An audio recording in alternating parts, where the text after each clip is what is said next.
Auggie and Me, the Julian chapter. Party. It took about 2 weeks for the swelling to go completely down. Because of that, we ended up not going to Paris over winter break.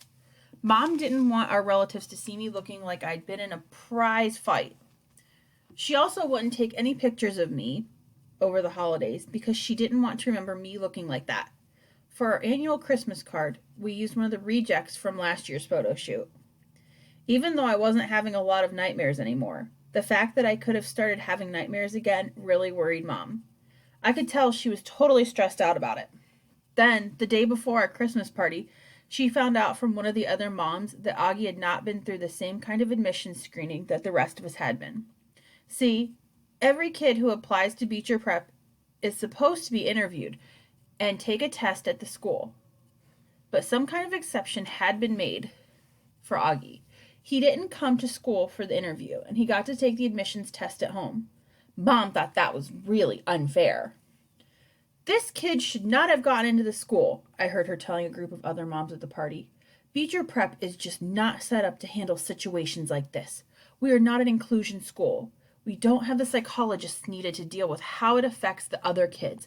Poor Julian had nightmares for a whole month. Mom, I hate you. You were telling other people about my nightmares. Henry was upset as well, Henry's mom said, and the other moms nodded. They didn't even prepare us beforehand, Mom went on. That's what gets me the most. If they're not going to provide additional psychological support, at least warn the parents ahead of time. Absolutely, said Miles' mom, and the other moms nodded again. Obviously, Jack Will could have used some therapy, Mom said, rolling her eyes. I was surprised they didn't expel him, said Henry's mom. Oh, they would have, answered Mom, but we asked them not to. We know the Will family since kindergarten. They're good people. We don't blame Jack, really. I think he just cracked under the pressure of having to be this kid's caretaker. That's what happens when you put little kids into these kinds of situations. I honestly don't know what Tushman was thinking. I'm sorry. I just have to step in here, said another mom. I think it was Charlotte's mom, because she had the same bright blonde hair and big blue eyes. It's not like there's anything wrong with this kid, Melissa. He's a great kid who just happens to look different. But, oh, I know, Mom answered, but she put her hand over her heart. Oh, Bridget, no one's saying he's not a great kid, believe me. I'm sure he is, and I hear the parents are lovely people. That's not the issue. To me, ultimately, the simple fact of the matter is that Tushman didn't follow protocol. He flagrantly disregarded the applications process by not having the boy come to Beecher Prep for the interview, or take the test like every one of our kids did. He broke the rules, and rules are rules. That's it. Mom made a sad face at Bridget. Oh, dear Bridget, I can see you totally disapprove. No, Melissa, not at all, Charlotte's mom said, shaking her head. It's a tough situation all around. Look, the fact is, your son got punched in the face. You have every right to feel angry and demand some answers. Thank you, Mom nodded and crossed her arms. I just think the whole thing's been handled terribly, that's all. And I blame Tushman completely. Absolutely, said Henry's mom. He's got to go, agreed Miles' mom. I looked at Mom, surrounded by nodding moms, and I thought, okay, so maybe this is going to turn out to be one of those really super mom moments. Maybe everything she's doing would make it so that Auggie ended up going to a different school, and then things could go back to the way it used to be at Beecher Prep. That would be so awesome. But part of me was thinking, maybe this is going to turn into a not so super mom moment. I mean, some of the stuff she was saying sounded kind of harsh, I guess. It's like when she gets mad at a waiter. You end up feeling sorry for the waiter. The thing is, I know she's on this anti-Tushman mission because of me. If I hadn't started getting nightmares again, and if Jack hadn't punched me, none of this would be happening. She wouldn't be making a big deal about Auggie or Tushman, and she'd be concentrating all her time and energy on good stuff, like raising money for the school and volunteering at the homeless shelter. Mom does good stuff like that all the time. So I don't know. On one hand, I'm happy she's trying to help me. On the other hand, I would love for her to stop. Team Julian. The thing that annoyed me the most when we got back from winter break was that Jack had gone back to being friends with Auggie again. They had had some kind of fight after Halloween, which is why Jack and I started being bros again. But after winter break was over, they were best buds again. It was so lame. I told everyone we needed to really ice Jack out for his own good. He had to choose once and for all whether he wanted to be on Team Auggie or Team Julian and the rest of the world. So we started completely ignoring Jack, not talking to him, not answering his questions. It was like he didn't exist. That'll show him. And that's when I started leaving my little notes. One day, someone had left post-it notes on one of the benches in the yard, which is what gave me the idea. I wrote in this really psycho-killer handwriting, "Nobody likes you anymore." I slipped it into the slits of Jack's locker when no one was looking. I watched him out of the corner of my eye when he found it. He turned around and saw Henry opening his locker nearby. "Did Julian write this?" he asked. But Henry was one of my peeps, you know? He just iced Jack out, pretended like no one was even talking to him. Jack crumpled up the post-it note and flicked it into his locker and banged the door shut. After Jack left, I went over to Henry. "Holla!" I said, giving him the devil sign, which made Henry laugh. Over the next couple days, I left a few more notes in Jack's locker, and then I started leaving some in Auggie's locker. They were not, I repeat, not a big deal. They were mostly stupid stuff. I didn't think anyone would ever take them seriously. I mean, they were actually kind of funny. Well, kind of. At least some of them were. "You stink. Big cheese. Freak. Get out of our school, orc." No one but Henry and Miles knew that I was writing those notes, and they were sworn to secrecy. Dr. Jansen's office. I don't know how the heck Mr. Tushman found out about them. I don't think Jack or Auggie would have been dumb enough to rat me out, because they had started leaving me notes in my locker, too. I mean, how stupid would you have to be to rat someone out about something you were doing, too? So here's what happened. A few days before the 5th grade nature retreat, which I was totally looking forward to, Mom got a phone call from Dr. Jansen, the headmaster of Beecher Prep.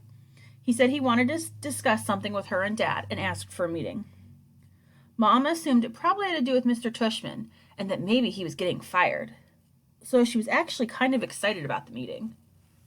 They showed up for the appointment at 10 a.m., and then they were waiting in Dr. Jansen's office when all of a sudden they see me walking into the office too. Ms. Rubin had taken me out of class, asked me to follow her, and then brought me there. I had no idea what was up. I'd never been to the headmaster's office before, so when I saw Mom and Dad there, I looked as confused as they looked. "What's going on?" Mom said to Miss Rubin. Before Ms. Rubin could say anything, Mr. Tushman and Dr. Jansen came into the office. Everyone shook hands, and they were all smiles as they greeted one another. Ms. Rubin said she had to go back to class, but she would call Mom and Dad later to check in. This surprised Mom. I could tell she started thinking that maybe this wasn't about Mr. Tushman getting fired after all. Then Dr. Jansen asked us to sit on the sofa opposite his desk. Mr. Tushman sat down in a chair next to us, and Dr. Jansen sat behind his desk.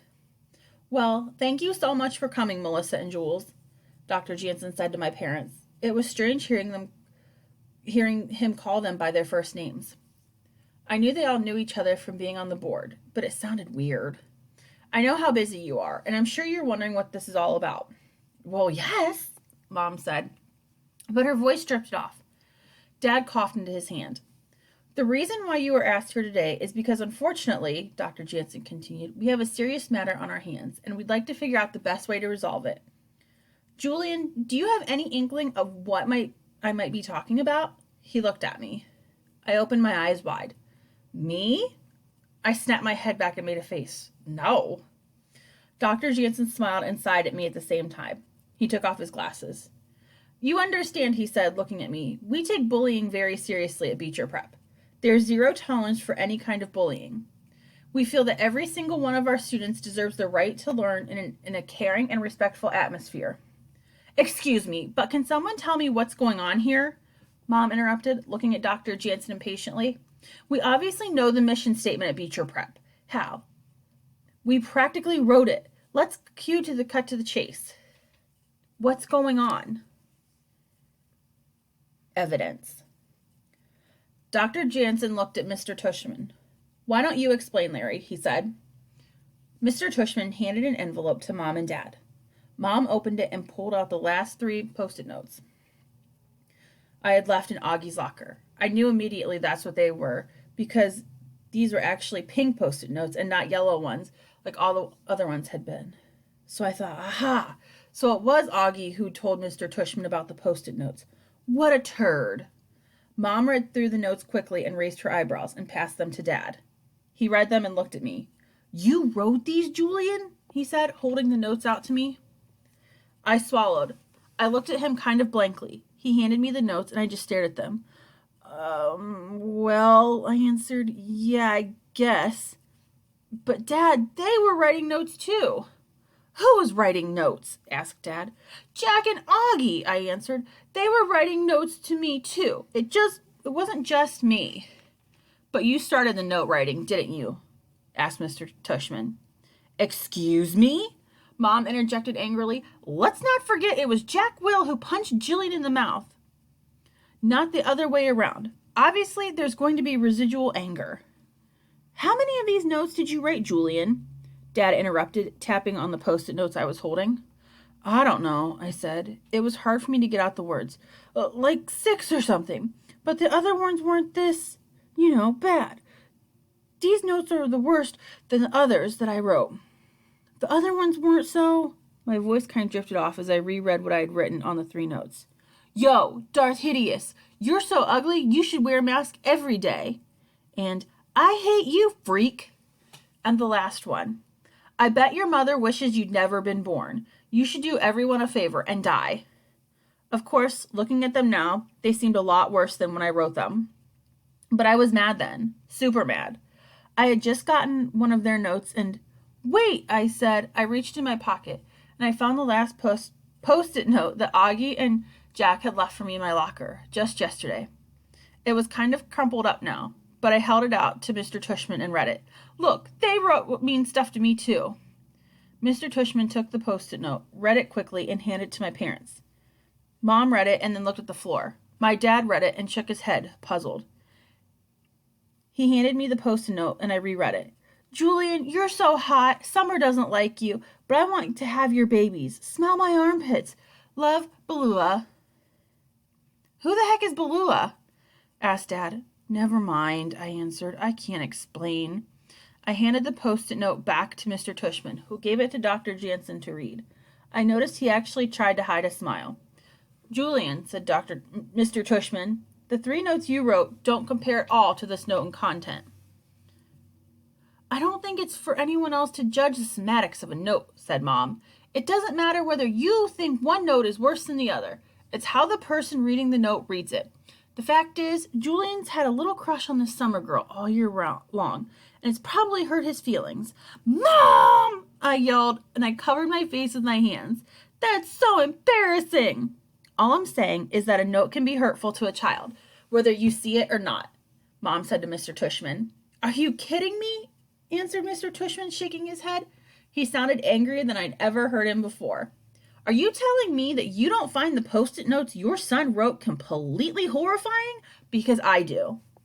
"I'm not defending the notes," answered Mom. "I'm just reminding you that it's a two-way street. You have to realize that Julian was obviously writing those notes as a reaction to something."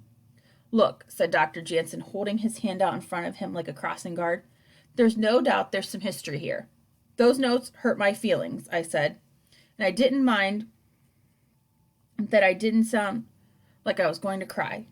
"I don't doubt that they hurt your feelings, Julian," Dr. Jansen answered. "And you were trying to hurt their feelings.